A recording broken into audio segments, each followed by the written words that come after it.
Olá pessoal, bem-vindos a mais um No IB A Gente Faz. E hoje eu queria compartilhar uma coisa com vocês, Amanda.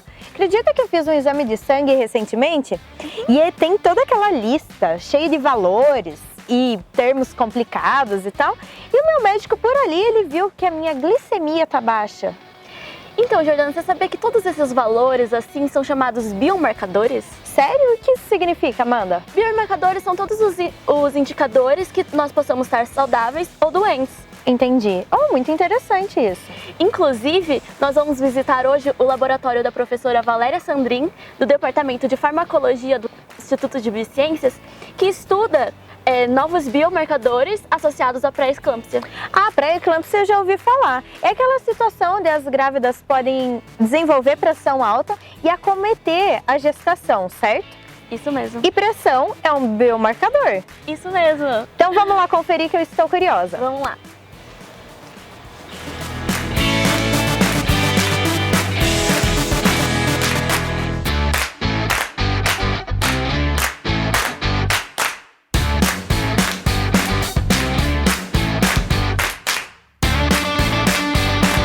Olá, professora Valéria, muito obrigada por nos receber aqui no seu laboratório. E afinal, o que são biomarcadores? Bom, primeiramente, obrigada, Amanda, por ter vindo aqui, visitar o nosso laboratório. Biomarcadores são características que a gente consegue quantificar de uma maneira objetiva, e essas características geralmente estão associadas a algum processo fisiológico, algum processo patológico e também de respostas a medicamentos. Então, exemplos clássicos de biomarcadores é colesterol total no sangue, glicemia de jejum, pressão arterial, níveis de pressão arterial.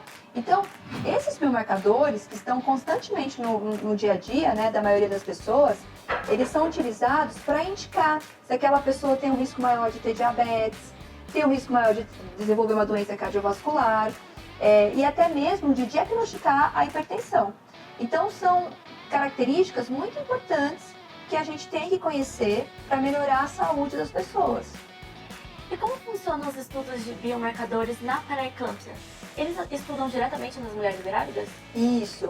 Então, a pré-eclâmpsia, para quem não sabe, é uma doença específica da gestação, onde as mulheres apresentam aumentos de níveis de pressão arterial, associados a uma proteinúria, a um dano hepático, a problemas de coagulação. Então, é uma condição clínica muito importante e muito difícil de ser tratada e, ao mesmo tempo, com alto risco de mortalidade materno-fetal.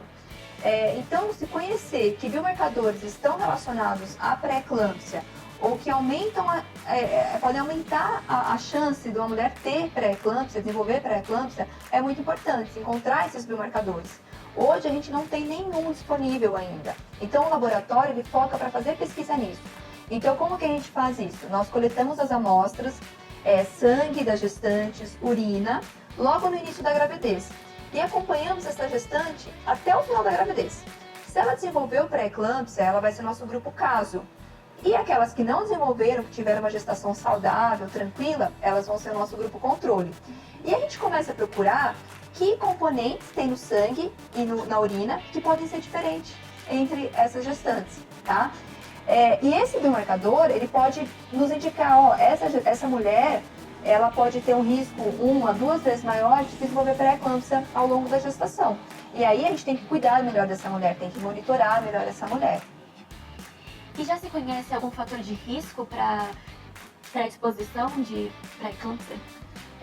Existem alguns fatores de risco, mas todos somam um pouquinho, Então, quais são esses? A primeira gestação, doenças metabólicas, obesidade, se a mulher tem parentes, mães, avós, irmãs que tiveram pré-eclâmpsia. Então, aqui no laboratório, inclusive, nós quantificamos, nós avaliamos biomarcadores genéticos.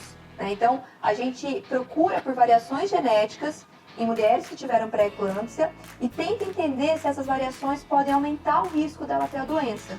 Então, é um outro foco do laboratório, estudar a questão genética desse risco aumentado de desenvolver pré-eclâmpsia. Por exemplo, aqui cada bolinha significa um paciente.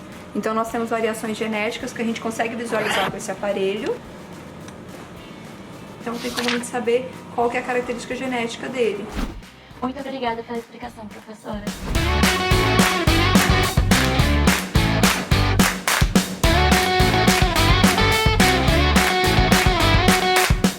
A gente está aqui com a Nayara, que é estudante de doutorado no programa de biotecnologia.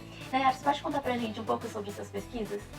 Sim, aqui no nosso laboratório, a gente trabalha com cultura de células endoteliais e nós incubamos essas células endoteliais com sangue de indivíduos saudáveis, com alguma patologia ou com diferentes hábitos dietéticos.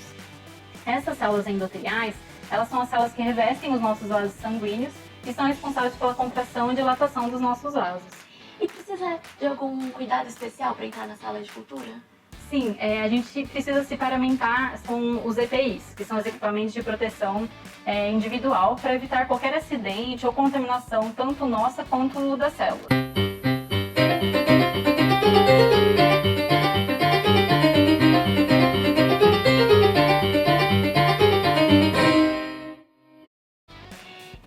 E quais são as condições ideais para manter essa célula viva para realizar os experimentos? Primeiramente, a gente aquece todas as soluções que serão adicionadas nas células a 37 graus, que é a temperatura ideal para o seu crescimento. Posteriormente, essas células vão crescer num recipiente contendo um meio com vários nutrientes necessários e essas células serão mantidas numa incubadora, contendo CO2, umidade ideal e temperatura ideal também para o seu crescimento até a realização dos outros experimentos.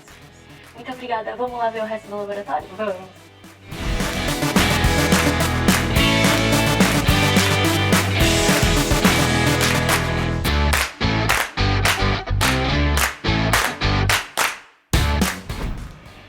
Professora, gostaríamos de novo de agradecer sua participação aqui no quadro No IB A Gente Faz.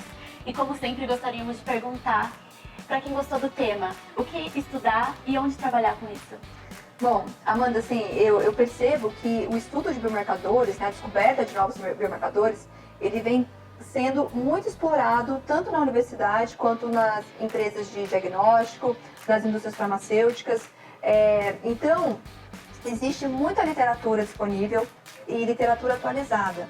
Então, em alguns ramos, como na oncologia, em doenças psiquiátricas e em doenças cardiovasculares, se procura pessoas dedicadas a se estudar novos biomarcadores.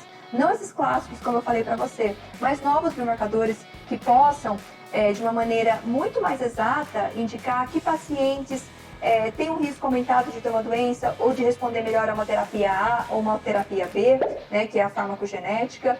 Então, hoje, na literatura, né, na internet, tem muita coisa legal, tem muitos cursos dedicados a isso, até cursos online. E o que eu sugiro é estudar análise de um volume grande de dados, né, os Big Data. Saber avaliar esses resultados, saber criar algoritmos, é um campo assim, que não tem limite, né, e que vai ser, com certeza, utilizado na clínica de uma maneira muito mais próxima e de uma maneira muito mais frequente do que é hoje em dia. Então, se eu estivesse começando agora, eu iria me dedicar a isso, a analisar grandes volumes de dados, porque cada vez mais os biomarcadores, eles não vêm como um ou dois, eles vêm como centenas ou às vezes até milhares de informações e a gente tem que saber como trabalhar essas informações. Muito obrigada pelas dicas, professora. Eu que agradeço.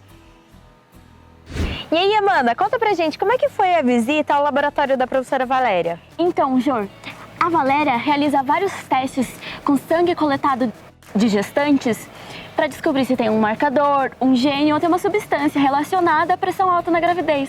Muito interessante, não é mesmo, pessoal? Esperamos que todos vocês aí de casa tenham aprendido com mais esse vídeo nosso. E não deixe de acompanhar os próximos vídeos do No IB A Gente Faz. Até a próxima!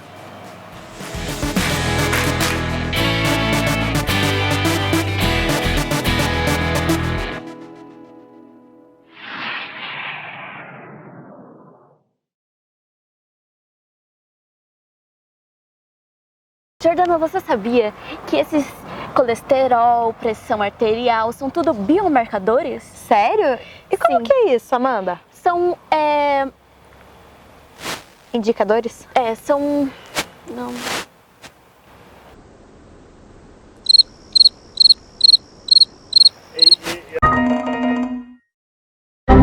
A gente fica assim, ó. A gente fica assim, ó. A gente fica assim, ó.